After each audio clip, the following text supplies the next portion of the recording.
Vale.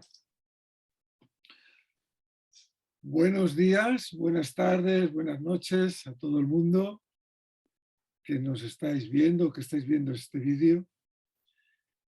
Tengo el placer de estar aquí con ya un amigo, con Naren,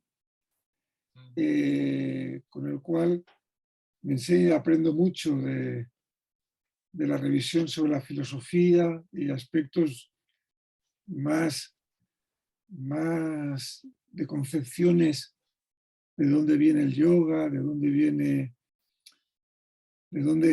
viene y a dónde estamos llegando, dónde hemos llegado, y también porque me ha fascinado mucho su último libro, que es El viaje del yoga, que lo tendréis al final para los que os interese. Es un libro muy interesante en el sentido de que hace todo un recorrido desde los orígenes hasta la actualidad, de una forma muy amena, muy concisa y muy clara en cuanto a los conceptos que en él habla y expone.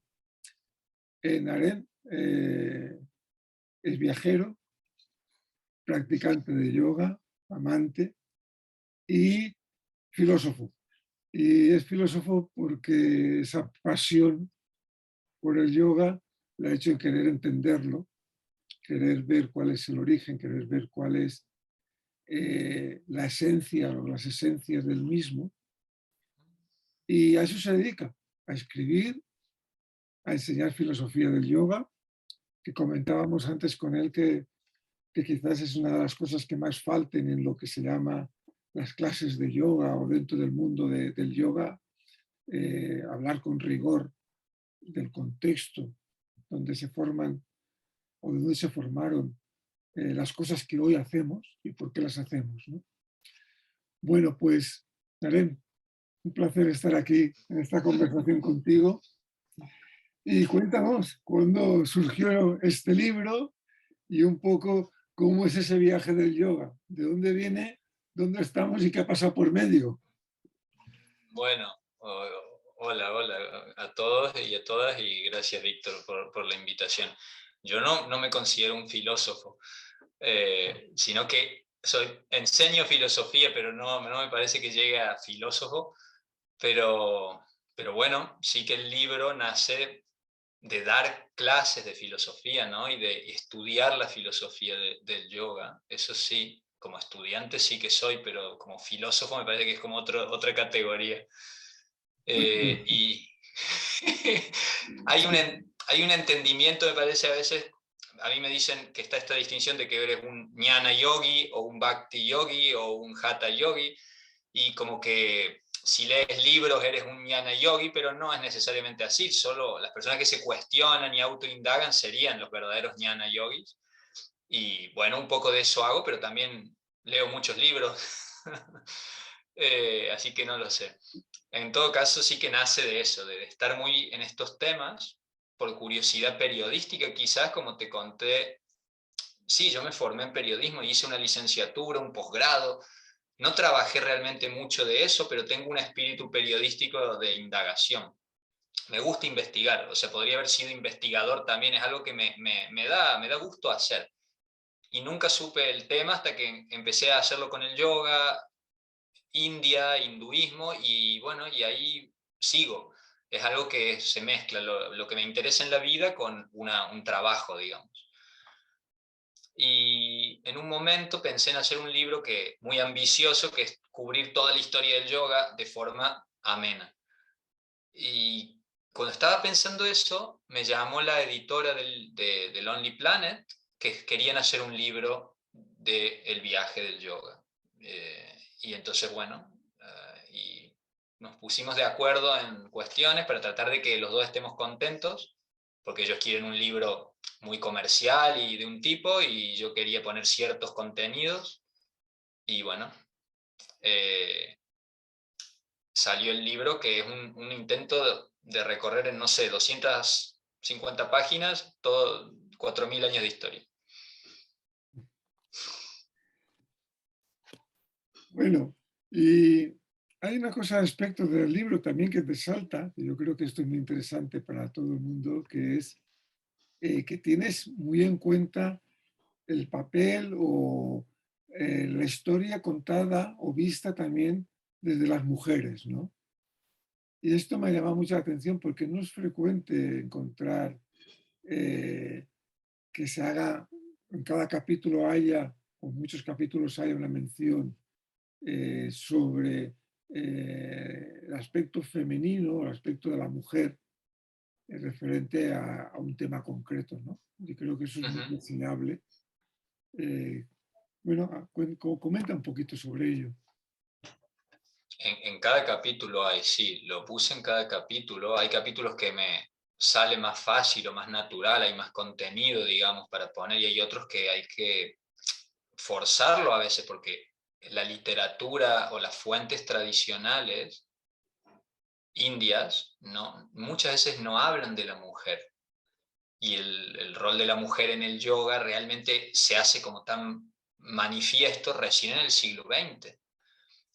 Incluso en India, también en el siglo XX va cobrando más fuerza, pero hasta entonces está muy, bueno, no sabemos, está eclipsado o es minoritario, no tenemos claro porque no tenemos información de textos. Nos basamos en los textos porque no estábamos ahí. Y también nos basamos en la cultura india, que es como patriarcal. Entonces hay como un rol muy visible del hombre y la mujer es más invisible porque está en el aspecto doméstico, por ejemplo, o dentro del templo, como que va a hacer rituales o adoración. Entonces el bhakti yoga, de hecho, el yoga de la devoción, siempre fue de las mujeres. Lo que pasa es que eso no está manifestado en textos, no es que la mujer no practicó el yoga de la devoción o del canto. Otra cosa es el yoga de asana, que eso sí tenemos como evidencias de que la mujer es nulo, a veces nula la participación o muy, muy, muy minoritaria, hasta ya el siglo XIX-XX. Pero lo que yo traté de hacer es rescatar, basándonos en las pocas fuentes que podemos, que el rol de la mujer desde hace, bueno, 3.500 años. Ahora, a nivel filosófico, que como sabes, el principio femenino sí que es muy valorado en la tradición del yoga, la tradición india. Se habla mucho del principio femenino como la Shakti, la energía, o la naturaleza, o la Prakriti. Por tanto, hay como una, no digo que sea una contradicción, pero hay algo que nos hace ruido entre la filosofía que pone un gran estatus en lo femenino y la realidad donde vemos que lo femenino no parece estar muy visible ni ser muy tenido en cuenta. Y eso es algo que se está estudiando, a qué se debe, pero entonces yo busqué las pocas pistas que había, tratando de revalorizar, digamos así, el aspecto femenino en cada etapa. Hasta el siglo XX, donde es mucho más visible, ¿no? Y todo eso se basa en que, como en toda clase de yoga ahí en el libro dice 70% basado en ciertos estudios, pero tú has dicho, antes me habías dicho 80, puede ser, una mayoría de mujeres, todas me preguntan en los cursos, ¿por qué ahora hay tantas mujeres, pero los textos hablan de hombres o los maestros son todos hombres? Y eso me llevó a investigar. Eh, Tengo dos hijas además, o sea, aparte de una esposa, tengo dos hijas y es como que eso también va influyendo, ¿no? En que uno quiera acercarse a ese aspecto. Claro. Eh, es verdad que la historia siempre la escriben, o parece que la ha escrito el aspecto masculino, ¿no? Mm, Y que no solo en el yoga, sino en la historia general del mundo, eh, el aspecto femenino, las mujeres en ese sentido han estado ocultadas, incluso si vamos ujú, a Europa, tenían que escribir con seudónimos ujú, o firmarles su maridos, otras personas, ¿no? Sin reconocer, sin reconocer el hecho de que, como pones aquí, ¿no? El papel de Indra Devi, que fue la primera mujer que escribió, que trajo algo, o dentro de la sociedad teosófica en ese sentido, el papel de las mujeres ujú, fue inicial, ¿no? Y quizás ese mundo también de lo femenino, muy rescatado, no sé si hay dentro de otros sectas, otras corrientes dentro del mundo hinduista o de tradicional, muy presente sobre todo en la filosofía o concepción tántrica de la vida, ¿no? Claro, bueno, ese es el caso ya paradigmático de la tradición tántrica que toma lo femenino igual que lo masculino e incluso más, o sea, más importante, que eso ya es lo radical aquí. No todas las escuelas tántricas hacen eso, porque hay muchas corrientes, también hay que decirlo, ¿no? Pero el culto a la energía femenina, la Shakti, es propiamente del Tantra, y ahí sí que todavía a día de hoy permanece eso, a nivel, insisto, del culto y a nivel filosófico. Pero puede ser que a nivel práctico, cotidiano, no se vea reflejado. Esto es lo que choca a veces. Pero a nivel filosófico y en el templo y en el ritual, sí que lo femenino está como lo divino, como lo supremo. Sí, de hecho, en los templos en India casi se ven más diosas que dioses. Es decir, los Sí, aspectos de las diosas en sus diferentes versiones, uh-huh. pero es verdad que la Trimurti, si vamos a ir, son tres aspectos más que señalarían, aunque yo diría que siempre son andróginos, porque en el sentido Uh-huh. de, pero bueno, a Shiva le ponen su consorte, Sí, a Vishnu también, o a Vishnu sus formas de manifestaciones, tanto en lo masculino como en lo femenino, ¿no? sí, eso se explica, está muy explicado, que es como que lo masculino no puede existir sin lo femenino y viceversa.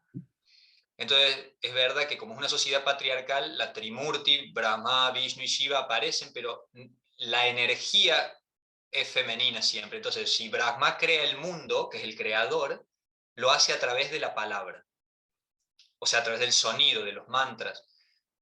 Y la palabra es femenina, es la diosa femenina. Entonces, es su Shakti, su energía. Entonces, por más que él sea el creador, si no tuviera la palabra no podría crear nada.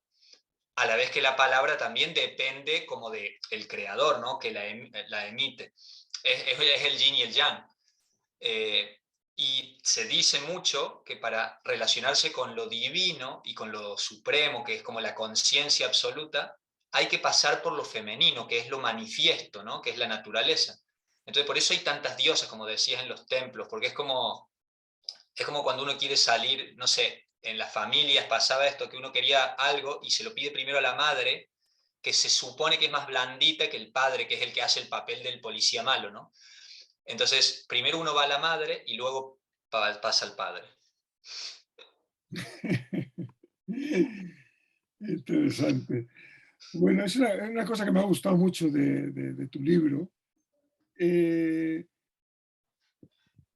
bueno, ¿y en qué crees que en el mundo en que vivimos, donde digamos que las filosofías, el pensamiento, el arte en general está pasándose a segundo término o a tercero? Es las universidades, lo que se llamaban las humanidades, el pensar se está como, digamos, no dándose el valor, cuando antes era el centro de la universidad era ese, y a partir de ahí todas las demás ramas.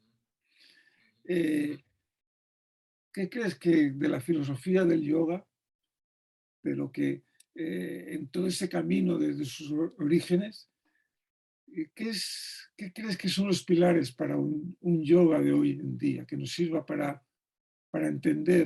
entendernos a nosotros, porque el yoga nos necesita entender. El yoga se va adaptando en la medida que nosotros, que los que usamos o que hacemos o los que buscamos a través de diferentes herramientas sean herramientas útiles, ¿no? Para los tiempos de hoy. ¿Qué crees Claro. de esa filosofía, de eso que llaman la tradición? Son los pilares básicos para la sociedad de hoy, para el practicante de hoy, que tendría que estar en las clases de yoga, ¿no? Da igual el tipo de yoga que se haga o la escuela. Sí, pues uno creo que cuando dice filosofía tenemos una concepción a lo mejor errada, porque es algo como muy analítico, muy mental, y en un punto que hasta puede ser inútil, que no es práctico, que se queda en la especulación intelectual. Hay esta idea, en la filosofía en general, porque la filosofía occidental sobre todo tiene ese lado.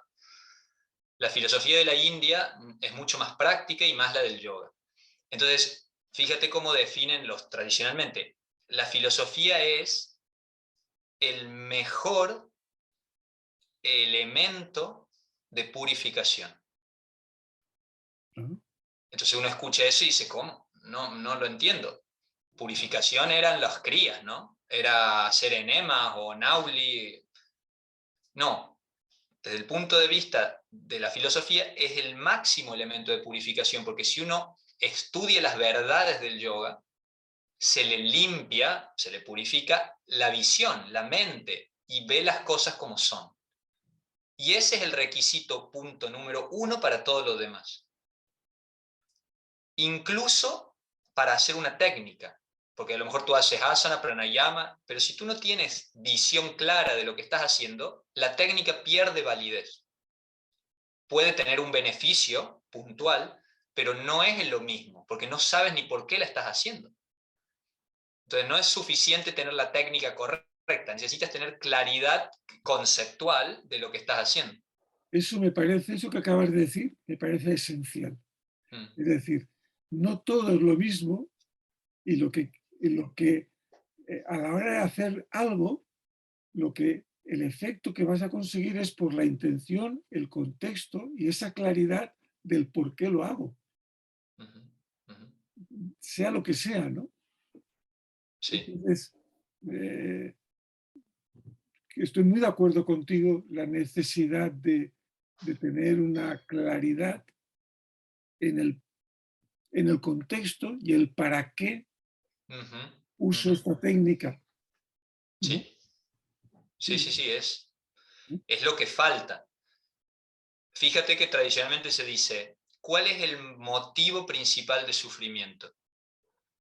La ignorancia. ¿Y qué es lo contrario a la ignorancia? El conocimiento. Y cuando se dice conocimiento, obviamente es el conocimiento de tu esencia espiritual, pero antes de eso hay un proceso que es tener conocimiento de estas verdades intelectuales que estamos diciendo, lo que llamamos filosofía. Por eso se dice, lo que quita el sufrimiento es el conocimiento. O sea que la filosofía puede ser una herramienta de quitar sufrimiento, porque si uno ve la realidad con los ojos correctos, ya todo cambia. Y luego la aplicación de la técnica es posterior. En ese sentido, la aplicación de la filosofía, yo siempre he entendido, aparte de lo que estás diciendo, junto con lo que estás diciendo, también dentro del sistema de Patanjali, esa,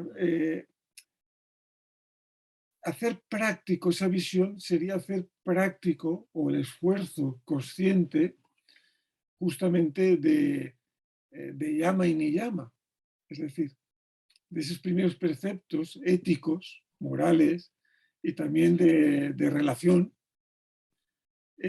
junto con aquello que habla Patanjali de cómo los elementos para salir de aquello que nos causa sufrimiento, upexa, mudita, etcétera, ¿no? ¿Cómo, ¿Cómo ves ese balance? Es decir, cómo la filosofía en el yoga, la filosofía yógica, se hace práctica. ¿Dónde y cómo se hace práctica? Sí, así. Es que no puede ir, para el yoga no tendría que ir separado, no es que uno especula aquí y se queda todo tal cual, no, solo es real si lo aplica, esto que está viendo con claridad, supongamos que veo con claridad que para salir del sufrimiento tengo que aplicar yama y niyama, es en la aplicación. Eso tiene unos pasos, pero uno fundamental es el discernimiento, ¿no? Que tanto se habla como qué es eso de poder decidir qué está bien y qué está mal. Para eso están las herramientas. Yama está bien, niyama está bien, lo que pasa es que ahimsa está perfecto, ¿no? Todos de acuerdo. Pero ahora falta algo. ¿Cómo y cuándo aplicar ahimsa? Y eso es lo que se llama discernimiento, saber cómo aplicarlo, porque no va a ser lo mismo el ahimsa de un soldado que el ahimsa de un sacerdote, que es el caso de Bhagavad Gita, ¿no? Entonces, ¿cómo se hace? Se necesita saber, tener un conocimiento filosófico, tener discernimiento, y ahí es donde se unen. La aplicación correcta depende de tener claridad conceptual o claridad filosófica. Pero la claridad filosófica, si no se aplica, es inútil. Y es en ese juego donde se hace práctico. Ajá. Y estábamos hablando de los pilares. ¿Qué más pilares de la filosofía tendríamos que tener presentes en la práctica del yoga, sea la que sea? El pilar Tercero, el primero es escuchar, es decir, conocer la enseñanza. Si tú no la sabes, no puedes hacer nada. Tienes que escuchar el conocimiento filosófico. Y luego tienes que reflexionar sobre eso y usar el discernimiento, ¿no? Lo que estamos diciendo de poder entenderlo y saber cómo aplicarlo. Y luego viene la aplicación. Entonces hay un pilar en todo esto también que es la paciencia. Pero esto no es, cuando digo filosófico, obviamente también llega a lo práctico. No alcanza con entender algo, porque además va a haber que tener paciencia para poder ir entendiéndolo cada vez más profundamente y también para que su aplicación llegue a la perfección, porque no va a suceder de un día a otro. Entonces, paciencia parece que es inescapable, digamos. eh, sí, yo la paciencia en el sentido de ver qué es lo que nos quita la paciencia en este mundo de hoy, que es lo inmediatez de todo, o esa dimensión tan etnocentrista de que lo que me pasa a mí es para allá, o en el yoga, esa confusión que puede ser que lo puedo aprender todo cuando uno quiere, que todo lo que quiero hacer lo puedo hacer, ¿no? Ese positivismo de que querer es poder, y que creo que es un error. Yo creo que uno tiene que, solo arde cuando el leño está maduro, ¿no? Cuando está seco. Claro. Entonces necesitamos secarnos bastante al sol, mucho para que haya, para que, pero fíjate que para mí secarme al sol es eh, la receptividad de la luz, ¿no? La receptividad de lo que uno es. Eso nos va madurando, ¿no? Y eso es una práctica en sí, ¿no? Eh,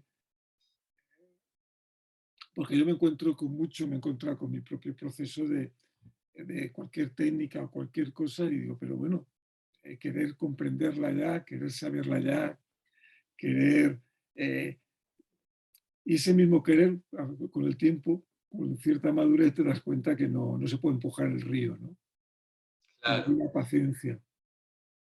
claro. Entonces, por eso es un juego muy delicado, voy viendo, porque hay que tener claridad conceptual, pero eso no significa que vas a entenderlo todo, que es la confusión occidental de querer tener la respuesta completa en una caja cerrada ahora mismo.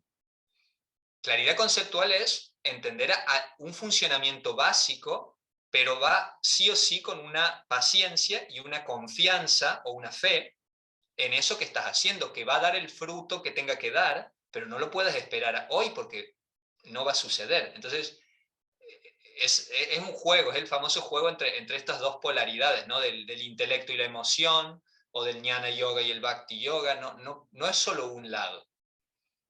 Así es como uno va descubriendo que funciona, aunque empujaba más para un lado, se da cuenta que no, que va a tener que buscar el equilibrio. Claro. Una de las cosas uno de los pilares en cualquier cosa de la vida y que tiene que ver con la confianza, que tiene que ver con la confianza, que tiene que ver con la paciencia, ¿no? Es decir, el tema fundamental, una de las cosas que se nos plantea es, uno, confía en sí mismo primero y después si confía en el camino, ¿no? Eh, confía en el camino en cuanto a que está señalado, pero que uno tiene que recorrer. Y en ese recorrido hace su propio camino. ujú, Solo son ujú, señales, no te dicen por dónde tienes que ir. ujú, ujú. Eh, y claro,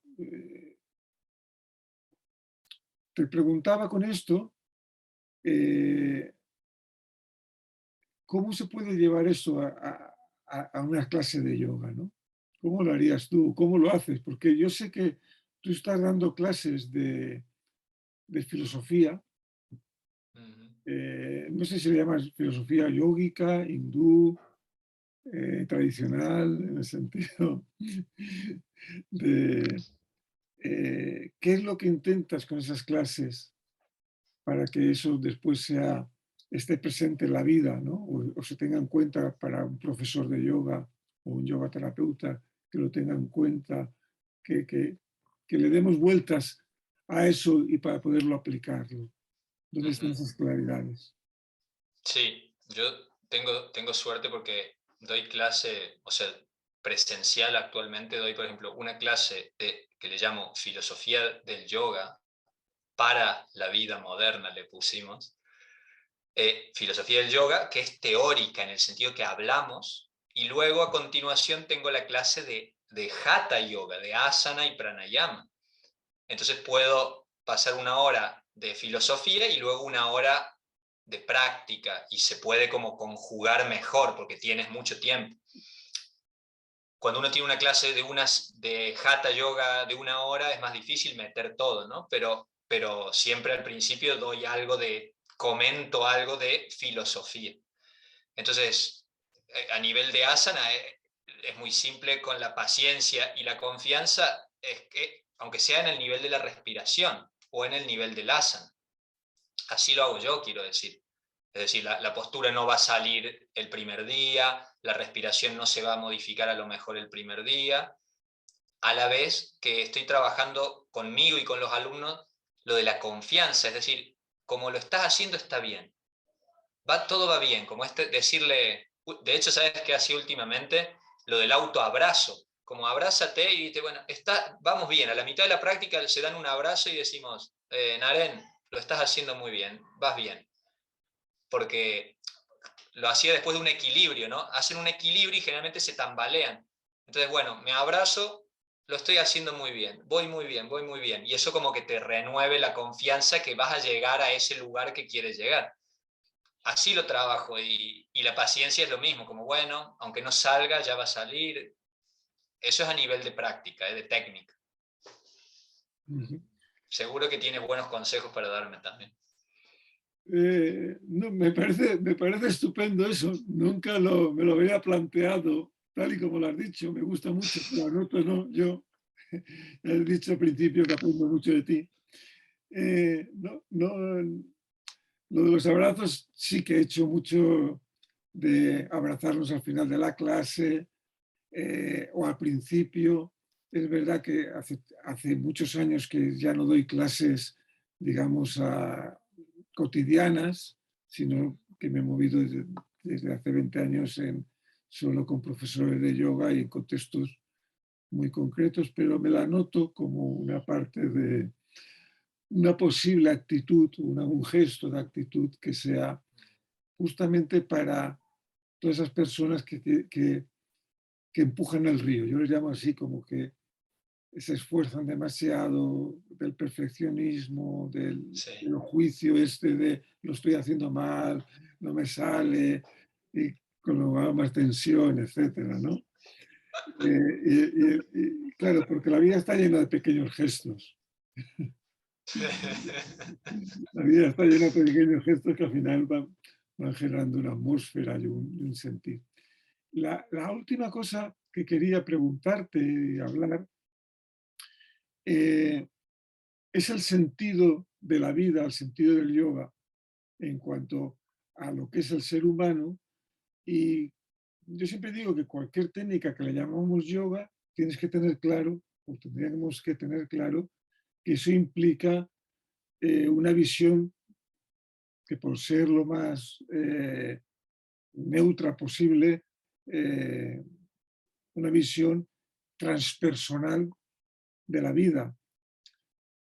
Podríamos decir una visión espiritual de la vida, entendiendo el espíritu como lo transpersonal o lo que nos trasciende, o como entrar, aceptar y vivir desde lo insondable, o poder entrar y vivir desde la divinidad para los que son más creyentes, ¿no?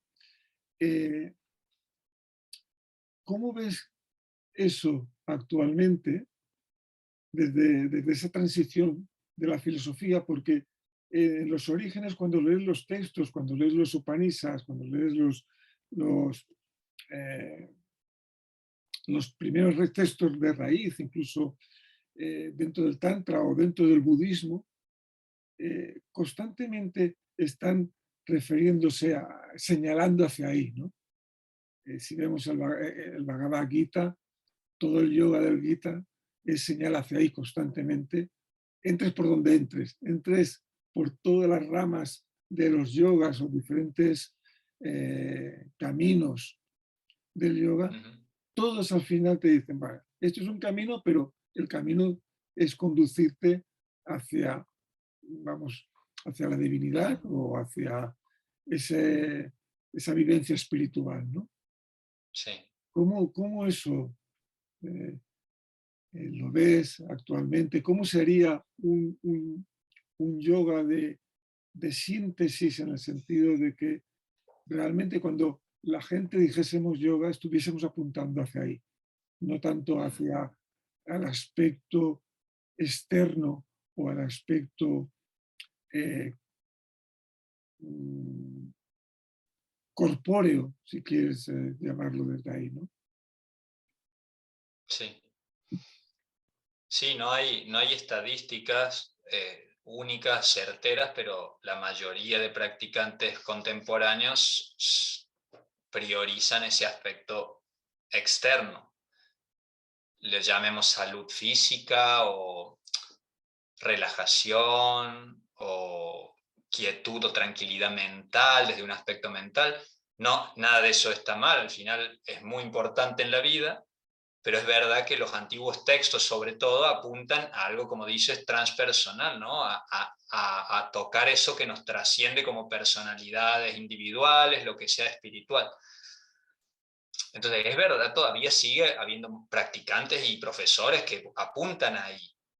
El rol de la filosofía es recordarlo, porque en una clase como profesores de yoga, por ejemplo, sea cualquier tipo de profesor o yoga terapeuta, como el primer requisito es escuchar esa información, hay personas que ni siquiera la han escuchado.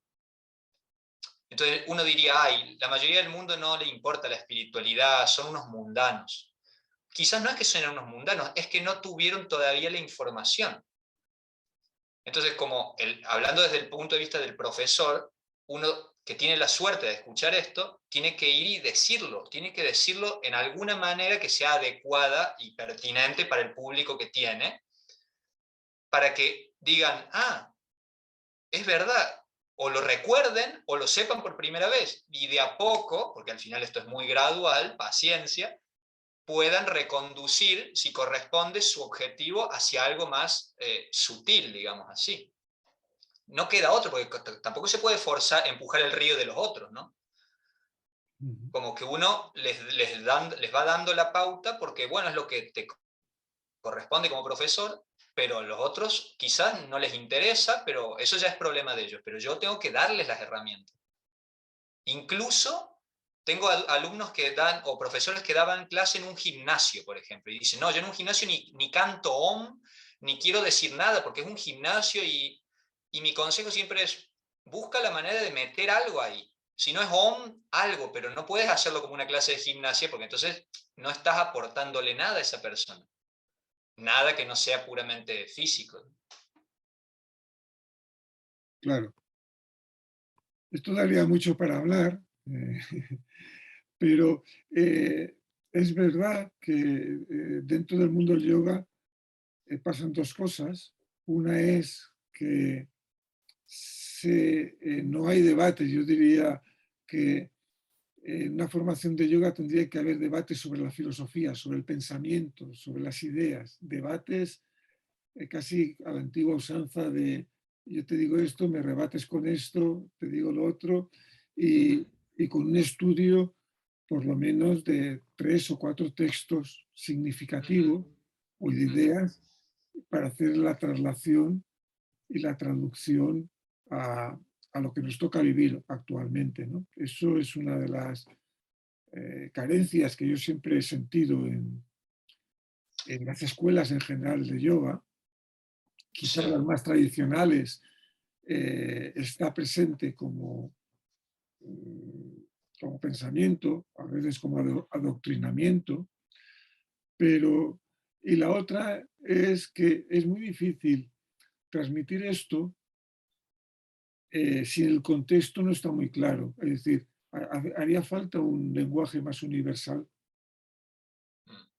porque claro, yo soy profesor de yoga o yoga terapeuta, pero no soy un maestro de una tradición, ni, ni comprendo profundamente, en la comprensión profunda encarnada de, de ciertas ideas. Es decir, a mí me pueden hablar de meditación, muy bien, pero otra cosa es encarnar la meditación, que sería encarnar ese estado meditativo, ese estado de diana en lo cotidiano, ¿no? Entonces, eh, um, siempre que he creído, y sigo creyendo, la necesidad de, de que la filosofía, entendida como la discusión de ideas, eso que Patanjali hablaría de el discernimiento o el estudio, eh, se ha quedado solo en la lectura de libros. Pero claro, si yo leo un libro, lo leo y entiendo lo que entiendo, entiendo como lo entiendo y lo traduzco como lo traduzco. Eh, pero nunca se pone en debate tal o cual idea, ¿no? Tal o cual, que es la confianza en la vida moderna, que es eh, ser sí, transparente, que es discernir, que tenemos que discernir, cómo funciona el mecanismo cuerpo-mente en el sentido del inconsciente y qué dicen los textos sobre ese mecanismo para salir de las trampas o de los obstáculos, cómo detectarlos. Y nos encontramos un poco que, con esa carencia, con lo cual nos llega siempre a una especie de, de muy poca claridad a la hora de la práctica. sí, sí, Yo te voy a pero preguntar, ¿para qué practicas? ¿Y por qué haces esto y no haces lo otro? ¿No? tal cual. Y te puedo asegurar que en el 95% me dice que no saben, porque les gusta. Claro, Claro. y eso sería otro tema, entre lo que me gusta y lo que necesito, Ujú. y entre lo que me es saludable en un momento dado y me deja de ser saludable en otro momento, ¿no? Pero estos son otros temas, pero yo Sí, creo que te los saco porque están muy unidos a esa claridad y a esas ideas básicas que nos puede mostrar la filosofía, ¿no? sí, sí, sí. No, ¿para qué? Es que esa es la pregunta. ¿Para qué hago, para qué haces o para qué hago yoga? Y tú, como me estás diciendo, si el 90 y tanto por ciento a lo mejor no sabe, no sabe. Tienen una experiencia vaga, es decir, sí, porque quiero ser más feliz, porque Sí, quiero sí. paz. Entonces la pregunta siguiente es, ¿y con los medios que tú estás haciendo son los realmente los que te están sirviendo para tener más paz? ¿Has comprobado que tienes Mm, más paz? ¿Es un medio mm, hábil ujú, y cómo lo haces que te va hacia ese objetivo? claro, claro. Por eso sirve la filosofía y el discernimiento y tener eso es lo que llaman el conocimiento que quita el sufrimiento, ¿no?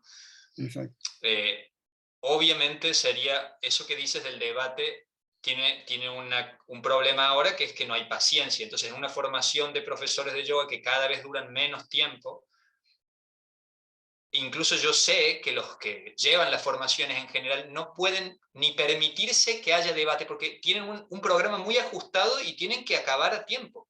Y si cada uno empieza a hablar, es difícil porque se van enrollando.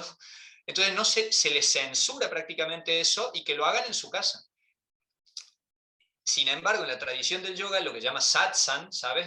La reunión en torno a las enseñanzas espirituales es fundamental. Si no hay eso, es que no va a poder haber como evolución, ¿no? Claro. Y es verdad que el yoga moderno lo tiene cortado directamente ese tema. Pues, si te parece, con esto yo también quería que empezásemos a generar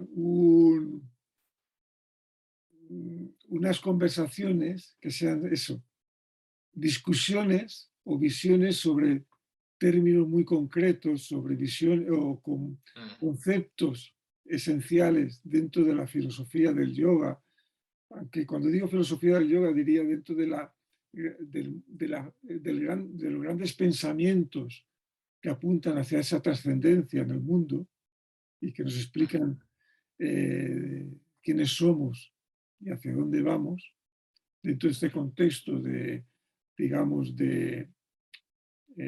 ubicado más en la India, por no hacer un mezclado, porque eh, es importante acotar, y lo acotaríamos dentro de, Claro.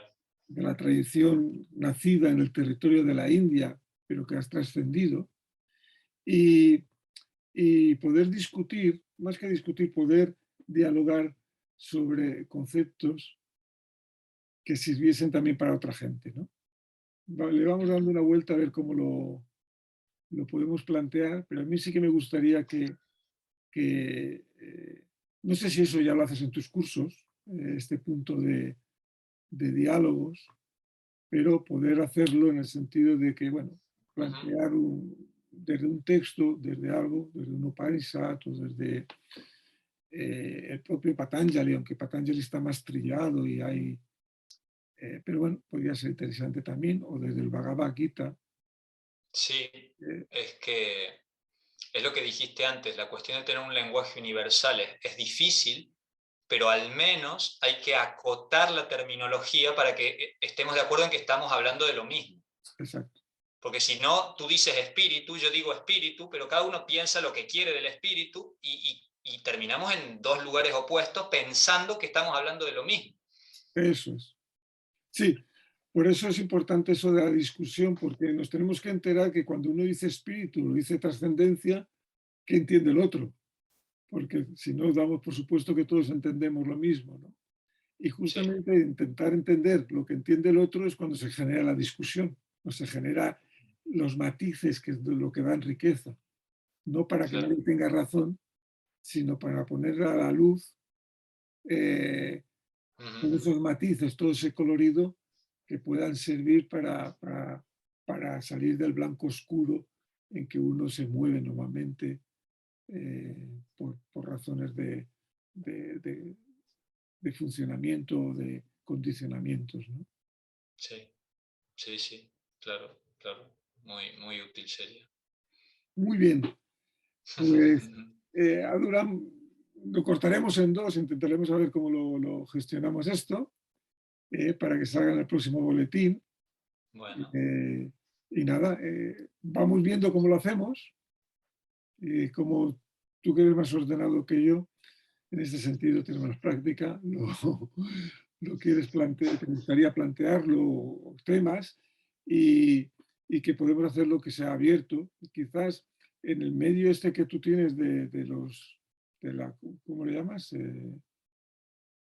Hijo de buen vecino, hijo de vecino. hijo de vecino, es decir, ver cómo podemos ahí colaborar entre todo tu proyecto y, y Pranamanas para que Mm, dentro de lo que llamamos la formación de un yoga terapeuta o de un profesor de yoga, eh, empiece a tener valor este estudio, no desde el estudio solamente de la lectura de un libro que uno saque o de escuchar una gran conferencia, sino el hábito de la tertulia donde uno expone, o del círculo donde uno puede exponer aquello que le parece, traduce o deja de traducir de un texto, ¿no? De un texto, de una idea, con todos los matices y colores, aunque eso nos lleve a cualquier otro sitio, ¿no? Que sea muy abierto. Sí, claro. Bueno, eso es que eso se llama, eso es lo del satsang, eso se llama satsang Vale, y sí, sí. Claro, uno, bueno, hombre, es que hay tantos términos, pero sí, está bueno coger un término, buscar una definición en un texto para que tengamos una referencia, pero luego a lo mejor hay otra definición diferente y ver que no es tampoco algo dogmático, ¿no? sí. Sí, Bueno, es... lo vemos, lo vemos. Víctor, Muchas gracias por esta entrevista, por esta charla de nada, contigo y de estamos en nada. contacto. Vamos hablando, Sí, ¿vale? Víctor, gracias por invitarme, un gusto estar contigo siempre. Un placer. Un Bueno, abrazo a Nuria también. sí, un abrazo para ti, nos vemos. Nos vemos. Bien.